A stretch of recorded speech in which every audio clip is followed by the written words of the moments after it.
Hello everyone, and a very warm welcome to another Mixed Media Lavinia Stamps tutorial with me, Lisa Taggart.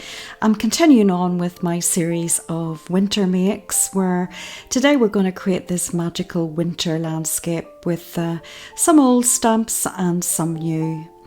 I'm calling this one the magic tree because of the orbs of light, etc. So I hope you'll join me, but first of all, let's look at the materials. So to begin, we've got the Paul Rubens Sparkle watercolour card, and we're also using Elements ink. We've got Pink Elephant and Confetti, Sundance. For the blues, we've got Blue Lagoon and Dark Denim. And finally, for the purples, we've got Flying Fig and Violet Chalk. Medieval Blue for stamping in the VersaFine Clair. We've got masking fluid and some white gouache. The masking fluid, I'm using this silicone brush and it was very good. Hansa Yellow in Pan Pastel. And I thought I would also try out these Mondelez watercolour pencils. I've got the 48 tin and basically a couple of dark yellows, a brown, a black, fleshy colour, a nice blue, white, a grey and a pink. But use what you have. I thought they were very good actually and enjoyed using them. So we've got a little glue applicator and a water brush, also white and yellow gel pen along with the sparkle in gold. Also a pink Posca pen, and I think that's just about it. And now for the stamps: Tree of Wisdom, Red Pine in Small Trees, the foliage set from the new stamps, and Pip Spell is also new. So if you want to convert all of that into something that looks a little bit like this, just keep on watching. Starting off with a 6x7 piece of sparkle card, and I've just drawn this hill which is approximately 3 up one side and just under 2 of the little boxes on the mat on the other side. I'm going to stamp him in with VersaFine Clair, which is a permanent ink, and then I'm going to mask off the paler parts of him using some masking fluid, and I'm just going to paint that on with my silicone brush. So now that's dry and all painted on, I'm going to start some painting, just giving the lids a squeeze so we can use the colour from the lid. Now there are 3 very important things to do this sky that I'd like to get across. Firstly, a light wash of water in the area just above the horizon line, just to saturate the card a little bit, not too much, but that's very important because it's a wet in wet technique. And so that's the first thing. We need to make sure that before we put our brush on that the card is damp, and to carry on with that as well. So where we're going to put some colour, it always has to be damp underneath so it blends. The second thing is we're using tiny amounts of the ink from the lid. I'm talking tiny little dabs, and that is well blended out. Look how small that tiny little dab of colour, and build it up rather than, as you'll see what I do in a moment, I put too much on and end up with a bit of a blob. So that try to avoid that by keeping the card nice and moist so it all blends together, all the colours blend together, and tiny little dots of paint as you go along. And the third and final thing is that if you want to remove colour, as I will do in a wee moment, make sure you have a piece of kitchen towel handy, and you can dab off some of the colour from your brush onto the kitchen towel and remove some of the colour from the card with the brush and keep dabbing it off. And there, I've put on too much there, and I think what the problem was, I'd forgotten to moisten the card underneath, and that's what happens. It goes down much bolder, much more saturated. I will be covering that up with other colours, so I'm not bothered, but it's just a good example of if you don't moisten the card first of all and use tiny amounts, then you'll end up with much stronger colour and something that's a bit more difficult to manage. So I hope that helps, and I hope you enjoy the video, and I'll talk to you soon.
Now you can see there I've removed the masking fluid, but off camera, that patch of shadow under the tree, I added a little bit of white gouache to that, just a tiny bit, and blended that in just to make the colour of the shadow a little more frosty. And now I'm taking my lovely new watercolour pencils and adding in some of the darker areas to the tree, just to bring out the stamping and also just the shadows, etc. And in a moment or two I'll take my water brush and blend some of this in. I must say they're nice and soft, the pencils, and they are colour rich with pigment, and they do blend nicely and makes a change from using the Zig Clean colour markers. I just thought I would give them a go because I know Mona uses them a lot in her videos. When I watch her using them I always get curious, so I decided I would buy a tin and try them out.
but I believe in something untold, and I gotta know if I'm going insane,